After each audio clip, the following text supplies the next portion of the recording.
The female of every species, right from the stage of conception, takes great care to protect her children. This is a natural empowerment. For the sake of her young, mothers belonging to all species acquire previously unexhibited skills. These actually allow the mother to resist threats from predators larger than herself. That instinct to preserve and protect one's helpless infant has in recent times been undergoing an overhaul, a significant one. It is happening so rapidly but so silently that a proper conversation on this phenomenon has not really happened yet. This is what I want to talk about today. Human females all over the world are wondering whether the world is a safe place to bring their young into. And while there are these age-old truisms about the female of the human species, I want to tell you about the thin end of the wedge that has become visible. After all, for many reasons, young women are seriously thinking twice about their natural role as deliverers of the next generation.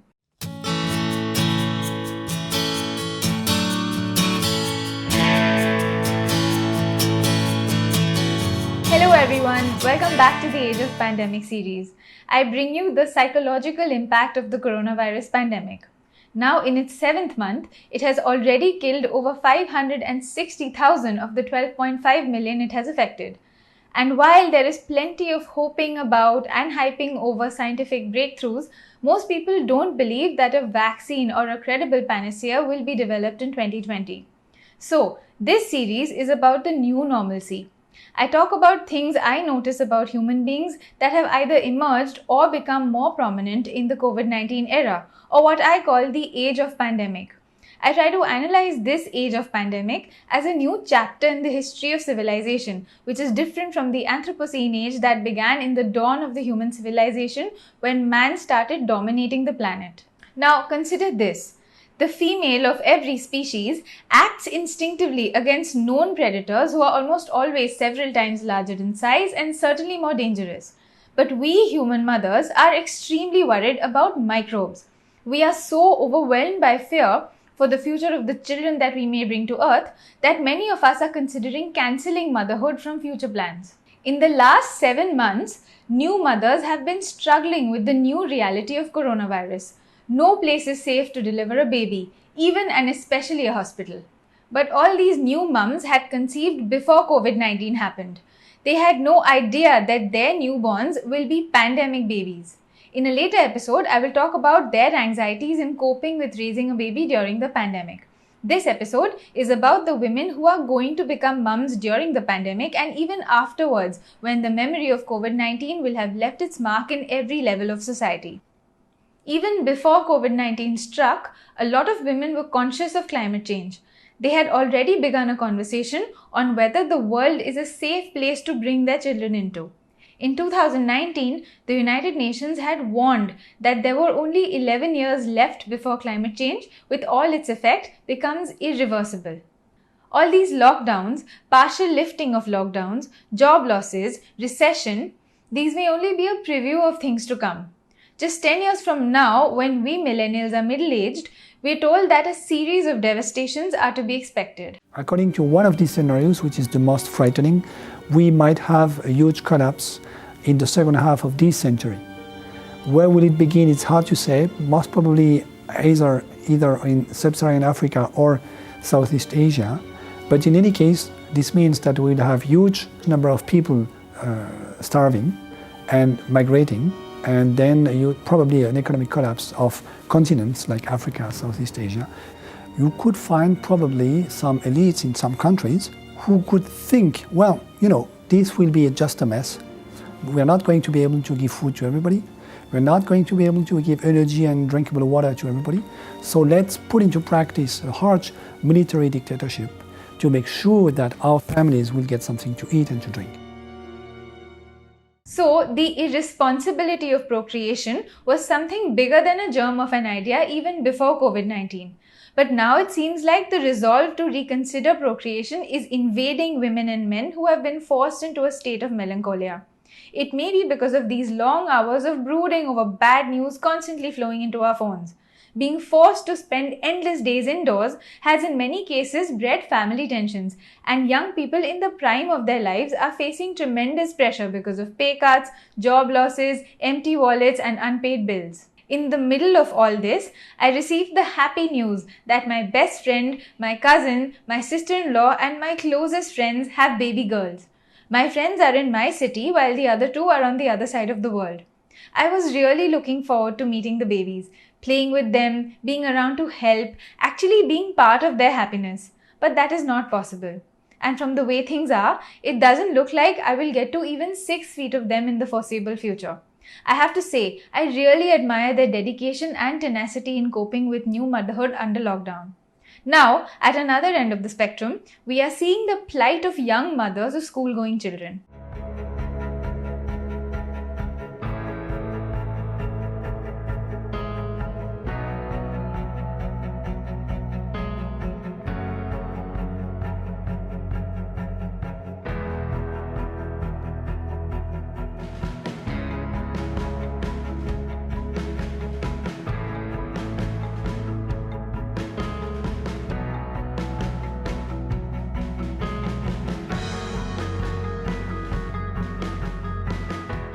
Online education has come with a host of new problems. The pedagogy for school education in most countries was based on the classroom model. Now, overnight and under conditions of lockdown, schools are training teachers to double up as content generators and technical experts.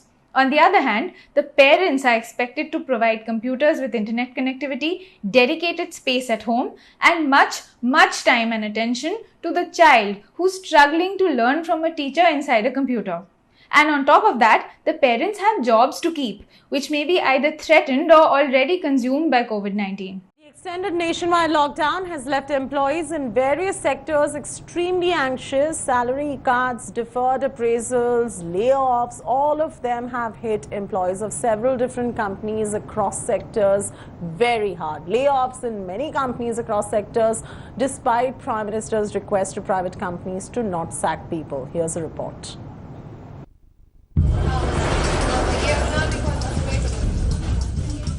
Massive layoffs, salary cuts, indefinite unpaid leaves.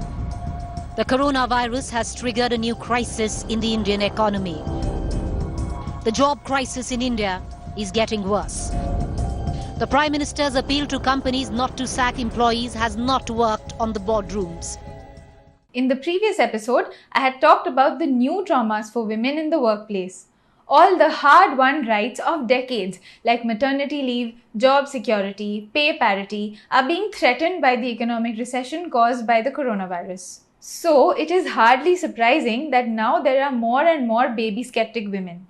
Over the last week, I had interacted with a broad cross-section of women and men spanning continents so that I could form an impression on what they were thinking and if they were thinking of parenthood in the foreseeable future. I am very grateful to everyone who shared their thoughts with me, and it has been a great help. Without revealing their names, I would like to show you some of the responses I've received.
even at the height of World War II, new mothers got a better deal from society and the government.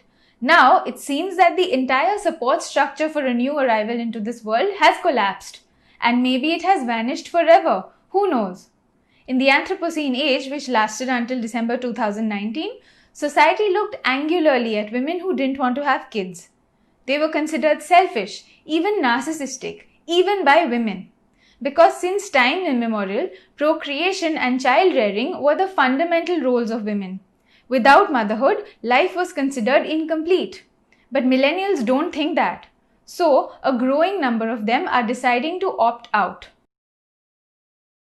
Thank you for watching. Please let me know what you thought of this episode in the comments below.